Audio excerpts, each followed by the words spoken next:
1975 के आपातकाल की याद में 25 जून को संविधान हत्या दिवस के रूप में मनाया जाएगा। इस अवसर पर केंद्रीय मंत्री अर्जुन राम मेघवाल ने कहा है कि 25 जून 1975 को जब देश पर आपातकाल लगाया गया था, एक तरह से हम कह सकते हैं कि लोकतंत्र की हत्या हुई थी। बिना सुनवाई के लाखों लोगों को जेल में डाल दिया गया था। प्रेस पर सेंसरशिप थी।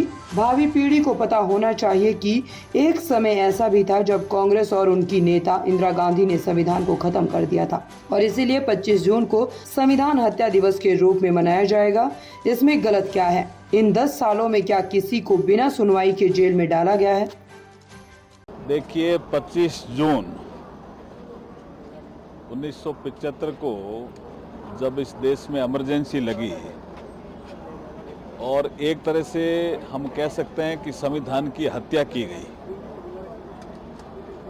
एक साथ विदाउट ट्रायल लाखों लोगों को जेलों में डाल दिया गया, प्रेस पे सेंसरशिप लगा दी गई, संविधान में बदलाव करके संविधान की आत्मा को ही खत्म कर दिया गया था।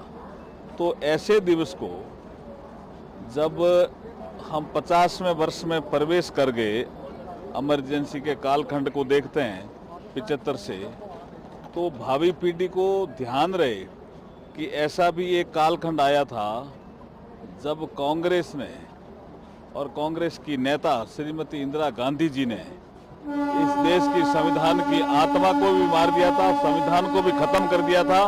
इसलिए संविधान की हत्या की, इसलिए 25 जून को प्रत्येक वर्ष संविधान हत्या दिवस के रूप में मनाया जाएगा। इसमें गलत क्या है? वो क्या कह रहे हैं? वो पॉलिटिकल आंसर दे रहे हैं इसका। अब कोई आदमी भ्रष्टाचार करेगा, जेल में है, उसको इसके साथ जोड़ोगे क्या? विदाउट ट्रायल, मैं कह रहा हूं, विदाउट ट्रायल किसी को जेल में डाला है क्या इन 10 सालों में? विदाउट ट्रायल उन्होंने जेल में डाल दिया, संविधान की आत्मा की हत्या कर दी। इसलिए हम इसको संविधान हत्या दिवस के रूप में मनाने का कल निर्णय किया है।